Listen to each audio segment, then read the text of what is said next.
You should make an apology to us. Because you didn't congratulate us for the peace deal that President Trump made between Albania and Azerbaijan. I'm sorry for that, guys. Yeah. So, and you worked very hard. Oh, that's gonna hurt! Okay, show of hands. Anyone surprised? The world's most powerful leaders are laughing at a man that took to a podium last week as wars and genocides happen across the world, and instead he discussed his own poll numbers. The American public agrees with it. I mean, I was very proud to see this morning I have the highest poll numbers I've ever had. Part of it is because of what we've done on the border. I guess the other part is what we've done in the economy. Joe Biden's policies empowered murderous gangs, human smugglers, child traffickers, drug cartels, and prisoners from all over the world. At a recent European summit, Prime Minister Edi Rama, President Macron, and others openly laughed at Trump's expense after, of course, the US president claimed to have brokered peace between Albania and Azerbaijan, a war that, well, just never existed. And it's, you know, a lot of amazing things. You saw the Azerbaijan. That was a big one going on for 34, 35 years with Albania. Think of that. I mean, going on for years. The camera captured the moment. Trump once again turned into a punchline on the world stage. You should make an apology to us. Because you didn't congratulate us for the peace deal that President Trump made between Albania and Azerbaijan. I'm sorry for that, guys. Yeah. So, and you worked very hard.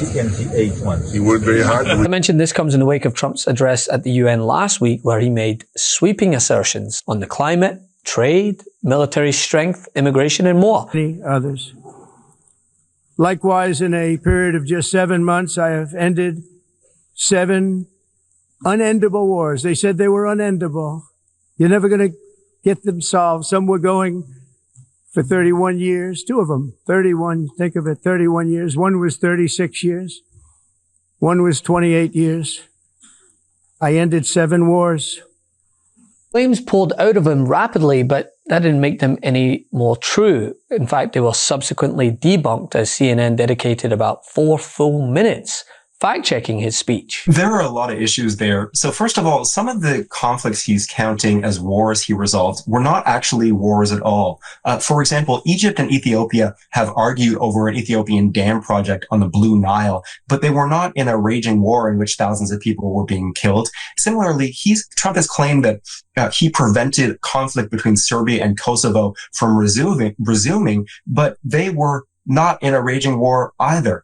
In addition, the conflict involving the Democratic Republic of Congo and neighboring Rwanda has not actually been resolved. We have good reporting from just a day ago talking about how hostilities have continued despite the peace deal that was signed under President Trump. And then in addition to that, India denies that President Trump was responsible for mediating its ceasefire, its truce with neighboring Pakistan. So a whole lot of issues with just that one claim. And Pamela, there were a whole bunch of other claims that were just out and out false. So I don't even have time to run through all of them. But on inflation, President Trump said that grocery prices are down during this presidency. They're up, and the pace of the increases is accelerating as the tariffs take effect. He has claimed that inflation has been defeated in general. No, inflation is also accelerating. It was 2.9% last month, up from 2.7%. He said that European electricity bills are high, which is true, but that ours are coming way down. No, in the U.S., they are increasing sharply, up 6.2% in August compared to a year prior.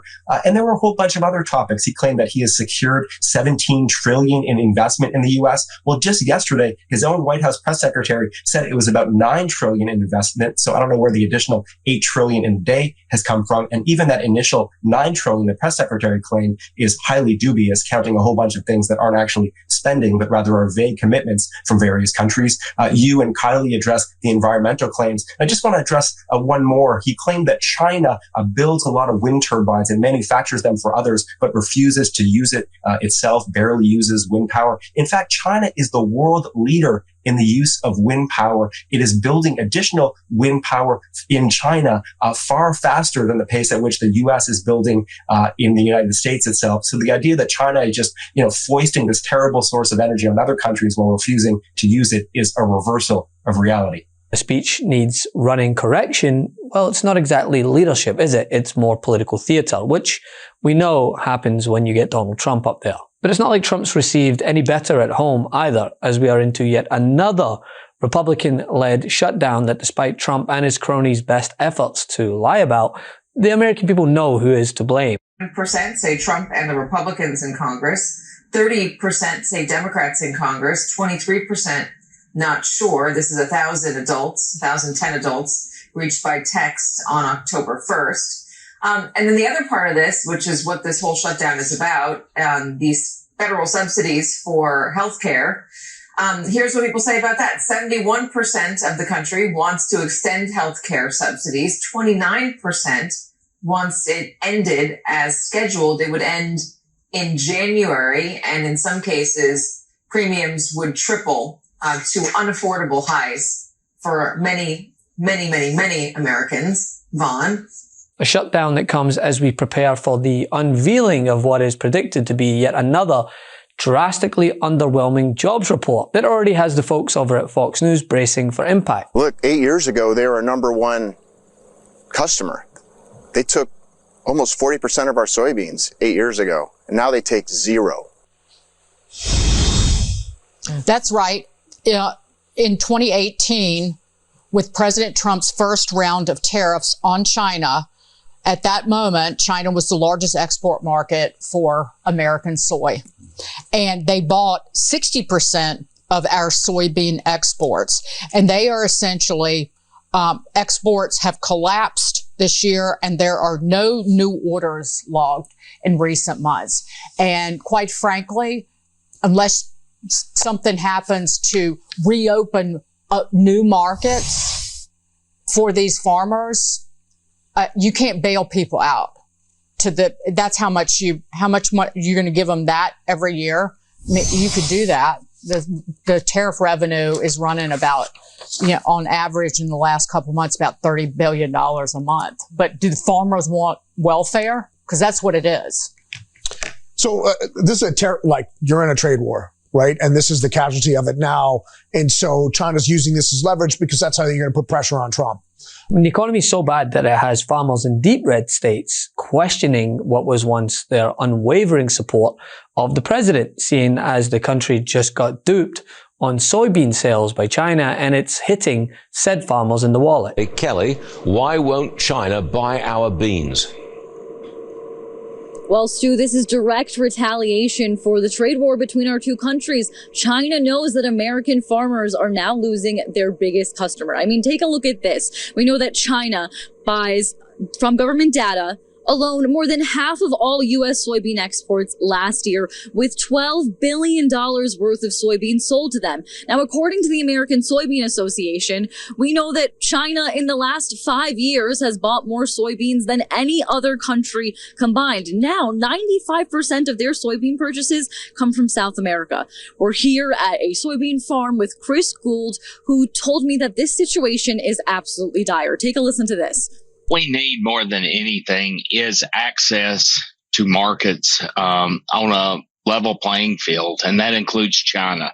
Right now, with the trade war, and then the tariffs and retaliatory tariffs that have resulted, we're at about a 20% price disadvantage when it comes to what the Chinese have to pay for our soybeans versus the Brazilian soybeans. And the buyers there want our soybeans, and we need to sell them our soybeans. Just another stellar example of how international relations are fraying at the hands of Mr. Arthur the Deal. And that's a real takeaway here, right? It's not just that other kids in the school are laughing at him. It's the perception that other countries have of the United States as a whole because of who was elected to lead. A man that inherited a booming economy and has just tanked it. Kelly, beef prices are higher. I got that. How much more are we actually paying?